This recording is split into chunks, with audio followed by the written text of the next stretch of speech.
American Gunslingers presenting Ubaldi Reports. Hey everybody, this is John at Ubaldi Reports, the one podcast that provides fact, not fiction, on every issue facing America, whether globally or nationally. And always with me is I've got a couple of my good friends and fellow co-hosts. I got Big Bad Joe Bitts, Ray Krause, and I've got Cody, who also has insight into First Amendment type issues. Second Amendment type issues.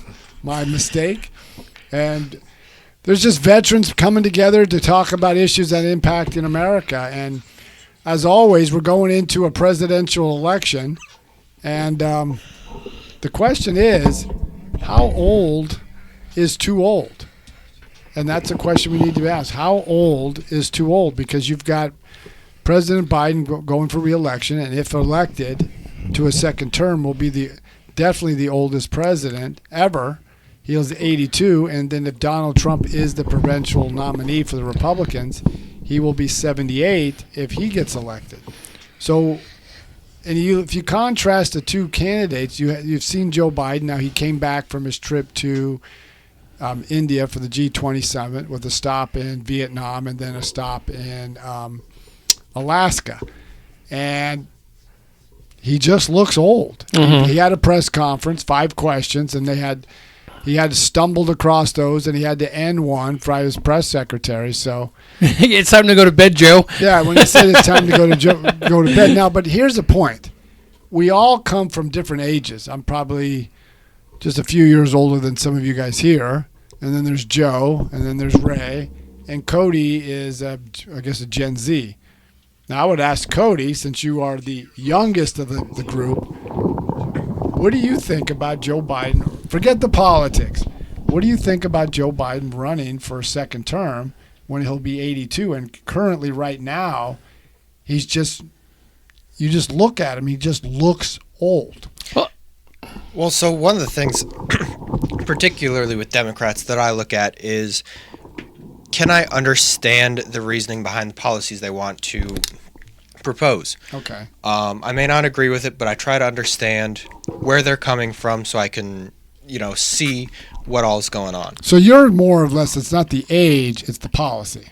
It's the ability to describe the policy, to articulate what the policy is and justify it. And we haven't seen that. We've seen him failing to articulate what he wants to do, and we've seen no justification for it. Okay, so what are your big issues that you're concerned about this presidential? You mentioned a little bit a couple podcasts ago, but what's your big issues? My big issues are economy and foreign policy, because a lot of the domestic policies that aren't economical will impact the economy in a way, depending on how they go. But the big one, especially with Joe, as he sits, is foreign policy. Because we've got the war in Ukraine that's escalating day by day. Correct. And sooner or later, that's going to break into another country. And all of our enemies feel empowered by us having a weak leader. And it's not about necessarily the policies that they propose, but their ability to act as commander-in-chief. I think John's slightly impressed with your answer. He's like, this kid's 20 and he's giving up this. But when the first thing you talk about is the economy, now if you look at what happened today the Consumer Price Index came out and showed that inflation had gone up again. Now remember, in June it was 3%. Jumped to 3.3% for July. Well, then it's jumped even more, 3.7% in August. And that has an impact on everybody. I talked to a friend of mine this morning. She didn't quite understand why prices are going up. Well, because for business, everything they buy, like I used to work at a restaurant. The gloves at one point were like, let's say, I think there was like $30 for a box. Now it's $120 to $130 a box. Mm-hmm. All their supplies from their vendors, from their vegetables to their eggs, they went up. They had to put a surcharge to charge the company to pay for their fuel costs. And that was one of the big things that was going up, is the high cost of energy. And what does the president do? He limits Americans' production capabilities in favor of Saudi Arabia and Russia, who cut back production. And not only that, he releases record amounts of oil from our reserve Strategic petroleum. We're at the lowest level since 1983. on the eve of war with a large oil producer. Yeah, and it doesn't make sense. But then when he was in the G20 summit, that was an opportunity to get with India to stop selling Russian oil to other countries, or for India to stop buying energy from Russia. So that's kind of undercutting the sanctions on Russia. Well, I mean, we're kind of cutting into a little bit on Biden on his age, but we have a lot of other representatives, No, you do. GOP and Dems that are over the age. Like Well, we have like Feinstein, Mitch McConnell. McConnell. When he froze, he had two periods. I think it was like a week or two ago. He froze for like 30 seconds. And some could attribute it that he had a fall, but I mean, he had a concussion. Somebody needs to unplug him and plug him back But in. he's still over 80. And then you have Chuck Grassley's about that age, over 80. You have Dianne Feinstein, who looks comatose, but she's 90, and she has her daughter doing her finances for her. We have Nancy Pelosi that wants to come back in. And Nancy Pelosi's 83, and she's going to run for re-election. But if you listen to her answer, the reason she's running, it's not for, well, I want to help the American people. I want to help the poor. I want to help the middle class. She wants to get her power back. She wants to raise more money so she can distribute that money. That's her whole, and she stated that. Yeah. That's her rationale for running. So, John, I have a question. So, if we identify the problem, which we are certainly great at identifying the problem, something that I would say that this country really, really lacks right now is actually finding a solution to the problem. What do we have to do to limit those terms and to limit the older people from just staying in there and keep getting paid? We have a minimum age. What is it, 35 or 45? 35 yes. for president. senator. So that's 35 for president, 30 for a senator, and 25 for a congressional representative. right. So you have a minimum age. You've established a minimum age. We've never established a age where we like, okay, this is the max because you're not cognitively aware anymore. Maybe your time has come and gone. I mean, we're looking at, people that were born and raised in the 50s, 60s, 70s, 80s that aren't with today's, how today works, how our society works. It's not that when the Constitution was set up, they set up minimum ages that you have to be 25 for House, 30 for a senator, 35 for a president. The problem is, when the Constitution was founded, our leaders weren't expected to do that. Was their only job. If you look at many of our presidents, all the way up until I would say to the modern era, most of them had done something outside of government. But what you have now is, this is on both sides. I'm not trying to just slam one side or the other, but if you look at, I always like to look at biographies just to see what someone did. And if you look at them, that's all they've known is government, whether they work in the state house, then they go to the House of Representatives, then they jump up to the Senate, like Chuck Schumer. He is the Senate Majority Leader, and he talks about how great the economy is and all that, but he has done nothing but, once he graduated from Harvard Law School, he didn't take the bar because he decided that my worth is being as a political leader. He went to the New York State Legislature, then he jumped up to the Congress and the Senate, and that's what he's been doing this whole time. And I think that's the problem, is the American people have to vote these people out, not term limits. I've seen what happened in California. I don't want that replicated nationally. So Justin Martin said after 75, there should at least be cognitive tests before someone can run again. But can that be manipulated? Yeah. After what we just watched with this current president, I mean, I don't think this man can hold a set. Hold on. And the previous president, too. Donald Trump might not be the picture of health. I mean, he might be a little bit more cognitive aware. That's what we're talking about. I understand, but for a doctor to be like, yeah, Donald Trump he's good. I mean, he's there was a overweight. little manipulation there, but I mean, when it came to the side by side, absolutely, I would pick over Donald Trump versus Joe Biden. But you make a good point. Now, just because now we live in an era now where, when I was a kid, if you were 70 years old, 75 or 80, you were like, that was like ancient. But today, because of the modernization of healthcare, if you watch what you eat, you exercise, you can be very functional into your 80s. Right. The problem is you've got individuals are different. Everybody's different. But maybe there needs to be some type of health assessment, not from a partisan doctor, but there needs to be an independent doctor that checks out everybody and say, do you have the cognitive ability? Because when you're the president of the United States, that is a full-time job. Even if you're on vacation, you're never away from the job. Not Grandpa Joe. Grandpa Yeah. Joe works from like 9 to 5. Now, I'll do that 9 job. to 5. But see, Yeah. That's a long day for him. Okay, I'm sorry. He works from 8 to 4. but see, the thing with Joe Biden, much as people can bemoan this, Donald Trump did take a cognitive test. And his doctor, Ronnie Jackson, who's now a Texas congressman, was grilled for like an hour or two on every facet.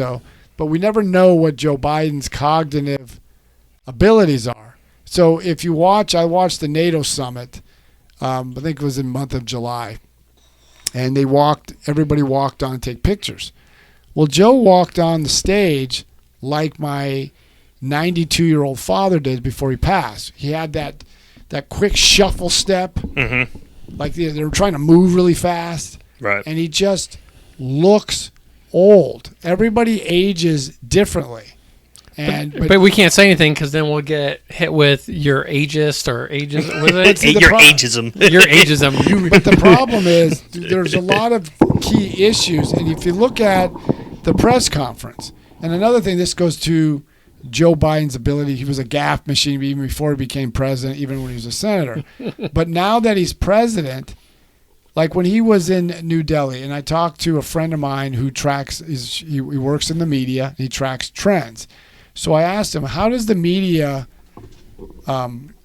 what is the media's reaction to when they travel all the way across the world to India, and he goes to Vietnam, and he only answers five questions from pre-prescribed reporters, and then when he was starting to answer one question, they pull him away. So they have to report to their news directors and their producers, and they're not getting anything out of this administration. All we hear, always vigorous. Chuck Schumer have said this. Bernie Sanders have said. Nancy Pelosi have said it.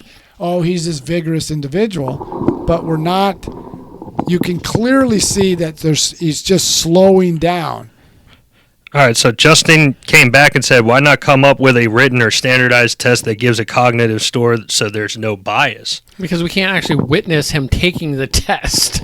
Well, you have to have it's If because there was like a camera on him as he was taking the test and graded in front of us, then they're gonna try to manipulate, especially this president. They're gonna try to manipulate whatever possible so it looks like he is a good president, and that's not the case. I mean, and also say the next administration is the previous administration coming up, they're going to scrutinize every single decision he makes, and if there is a flub or a misstep, they're going to blame it on his age. They're going to, so basically we're not getting any help from the media, but we're definitely not getting help from... but this is what you said. Now, going back to your first before I answer that question, you can't add requirements to the Constitution.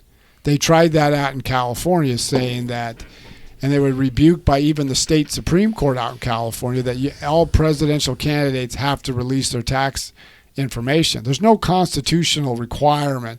That just became something they did over the last many decades in the modern era.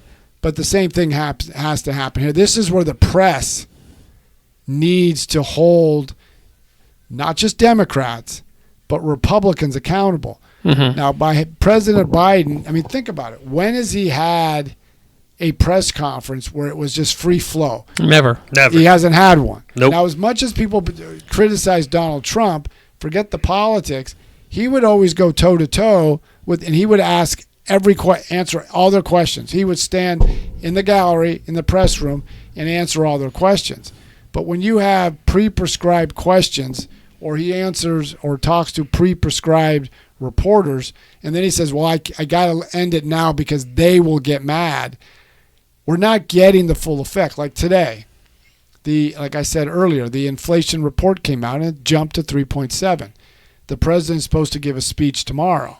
Is he going to answer questions? Wouldn't the media be pressing you, saying that you've reduced inflation, but now it's going back up again? What's your plan? When you say you reduced the deficit, when the Washington Post and the Center for Responsive Federal Budget stated that now we're going to be at $2 trillion. It doubled in 1 year. So has the press asked those questions? And like when they asked Karine Jean-Pierre, watch her press conferences. When they asked her about Hunter Biden, she always defers to, well, that's the White House counsel. Well, you're the press secretary, and now they merged the White House counsel with the press room. These questions need to be asked. Like Cody mentioned on Ukraine. What's the strategy with Ukraine? You always complain about, and it's a fair criticism, we're giving all this money to Ukraine. What about us? What about the American people? What about Maui? What about East Palestine? Has anybody asked the president, what's our strategy in Ukraine?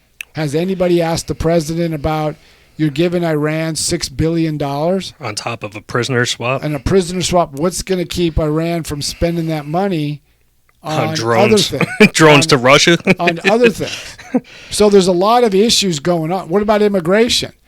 How are you going to stop the flow of the border when Eric Adams says we need we need billions of dollars, but what are you doing to stop the flow? And when Karine Jean-Pierre says, oh, we're doing the most, we've secured the border, we've done better than anybody, we handled a broken system, has anybody pushed back and said, well, then why have 7 million crossed the border if this is you fixed the border crisis, and no other president, Republicans or Democrat, in a 3-year period had 7 million cross?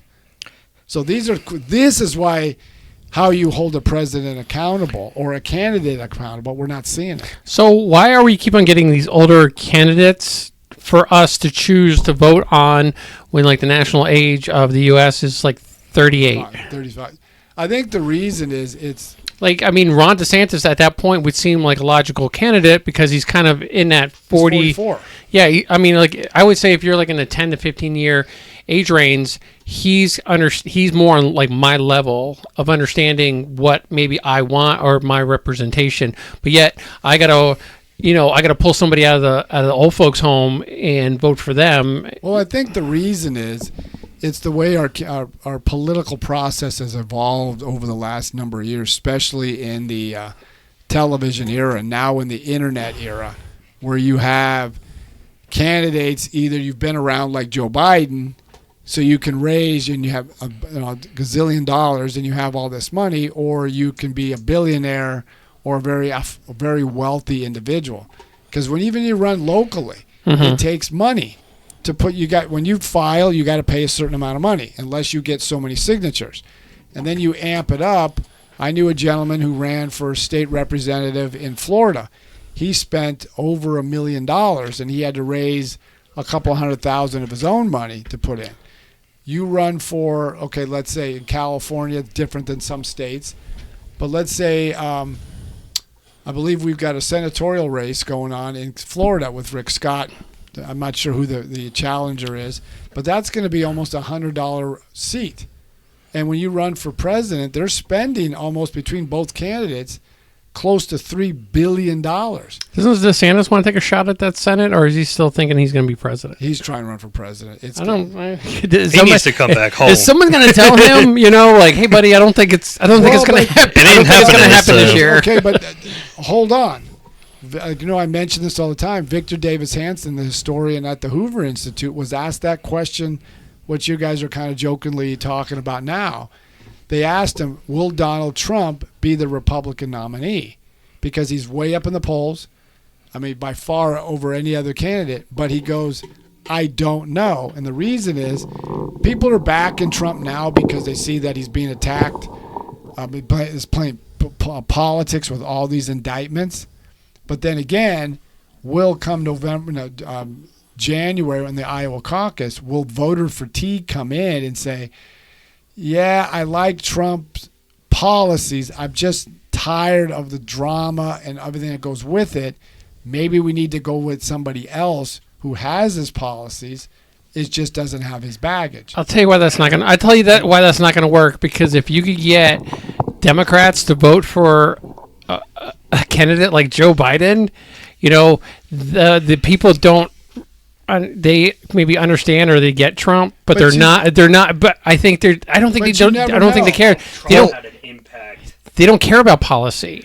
But see, you don't know. Trump had an impact so much that he actually started putting in senators on the GOP side, and he had a lasting impact, and also he put in judges. Okay, so now, I think the more lasting impact he put, especially on the Supreme Court. Right. He put the 3 judges on the Supreme Court, but in 2018 and again in 2020, and then you go back to 2022, there were seats that Trump candidates won the primary but couldn't get over the hump.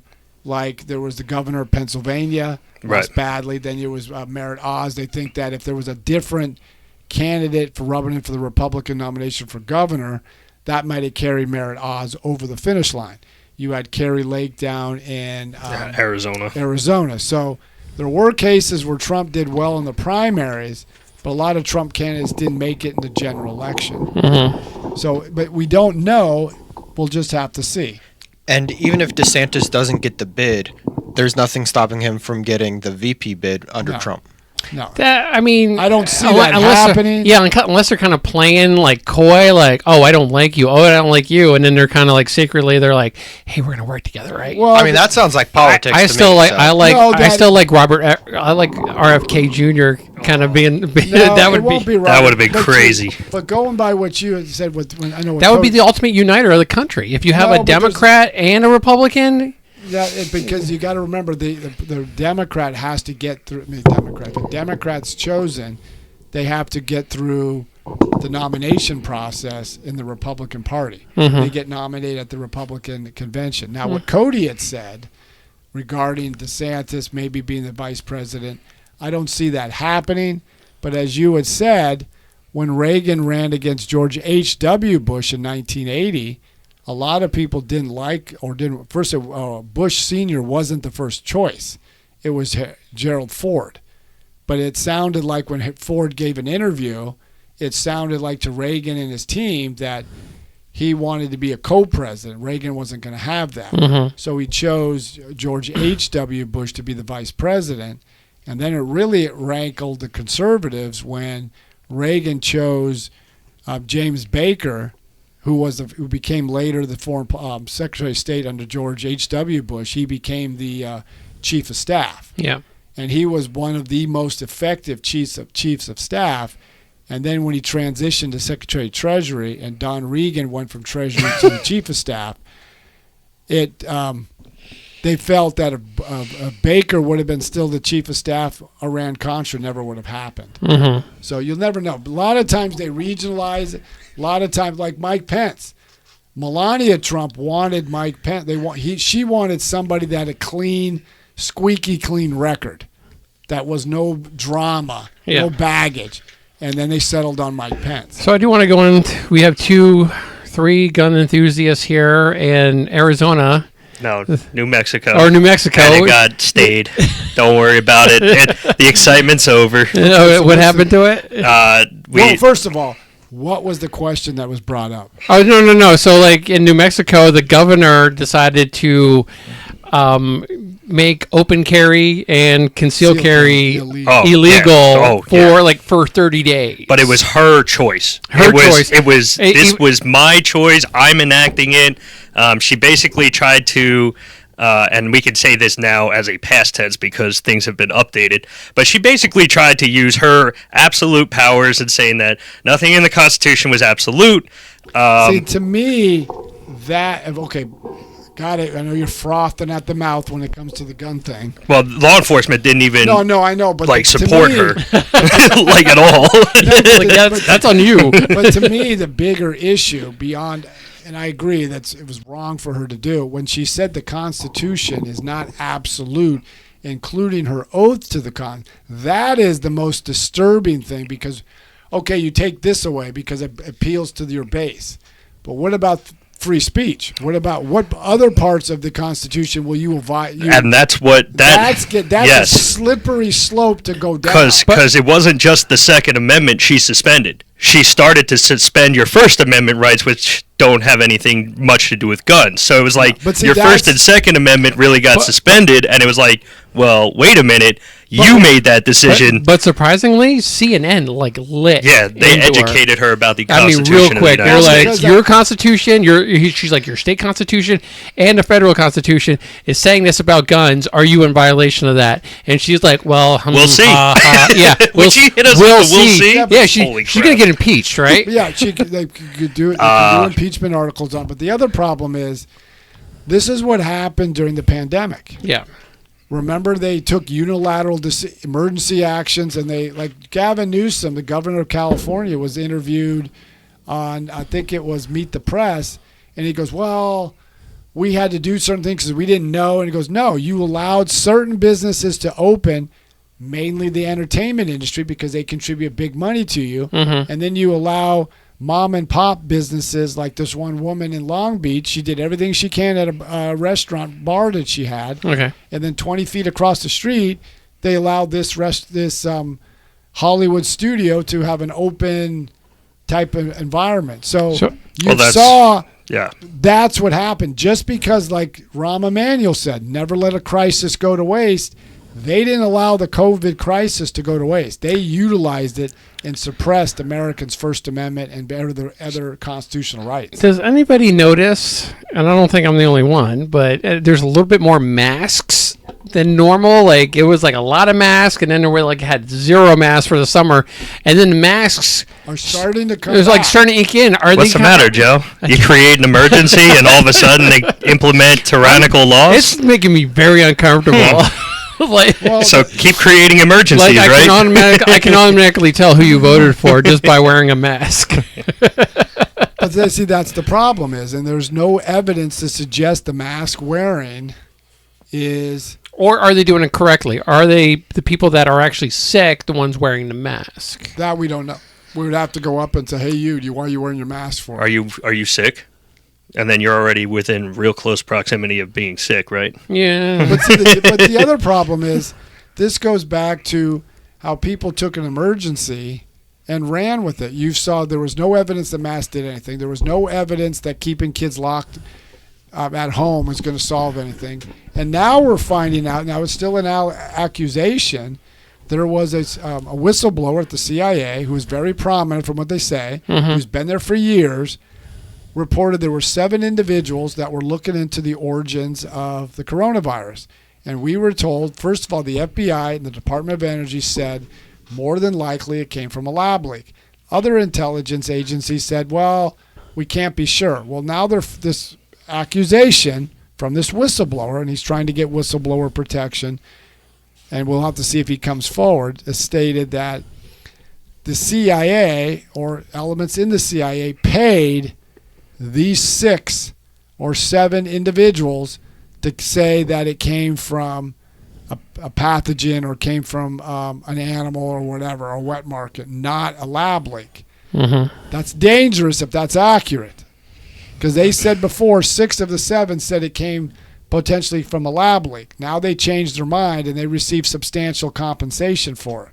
Now remember, Dr. Fauci interviewed these scientists who first said, yeah, it could possibly come from a lab leak. He talks with them, and then the next day they change their mind. Is Eisenhower's in his farewell address when he said you got to embrace science, but be wary of the scientific technological elites who all they want to do is see that government dollars flowing. Did Fauci threaten these scientists saying, if you don't toe the party line, you're not getting billions in funding? Yeah. That's a lot of money. Yeah. All right, John. So how can you go ahead and get a hold of us? First of all, thank you for questions and things. We'll try to respond. We're trying to do this every day, but you can get a hold of us by going to ubaldireports@gmail.com. That's ubaldireports@gmail.com. Check us out on our Facebook, Twitter, Instagram, and TikTok. Leave questions. We'll stay to the end a little bit, see if there's any more individuals who want to ask questions. But also, before we leave this. Let my other three compatriots talk about their guns and whatever friggin' heathenistic things they're involved in, and they can go from there. Yes, gun range, standing by, potentially, hopefully soon. We don't know exactly where it's going to be. It's going to be one of two locations. one of two locations, hopefully two very soon. Hopefully both. But you can catch us on allamericangunslingers@gmail.com. Website's going to be open soon. And we're just going to just inform everybody as we go about the progress through Ubaldi Reports and then through our own podcast, which is All American Gunslingers, on all things social media platform, All American Gunslingers. So go ahead, Ray. Also following up with that New Mexico incident that has pretty much been resolved peacefully. There's been a temporary restraining order on the issue handed out by the governor. And also, lawyers are actually looking into the New Mexico Constitution that states I believe it was any type of order that was unconstitutional towards the New Mexico Constitution will result in some sort of compensation. So she really might have messed up. Big time. So there's a lot that goes into that. So stand by and keep watching. I was really hoping for like an F around and find out moment. It could be financially one of those moments that really do actually hurt her. The NRA and the FPC have taken the grunt work and really started laying out the court case for that. It's something to look like we said. It's like when she said the Constitution is not absolute, the rights in the Constitution are not absolute, or her oath is not absolute. That's a dangerous precedent. You may agree with what she did if you're against guns, but just remember, what happens if she said the First Amendment is not absolute, or your right to assemble, right to peacefully protest? There's a lot of rights in the Constitution, or your Fourth Amendment rights are not absolute. So you got to be careful when you go one direction. It's a domino effect. Big time domino effect. If you guys want to hear more, we'll talk about this a little bit more on our TikTok. So if you want to follow us over there, and we will talk to you guys soon. Yeah, keep following Ubaldi Reports.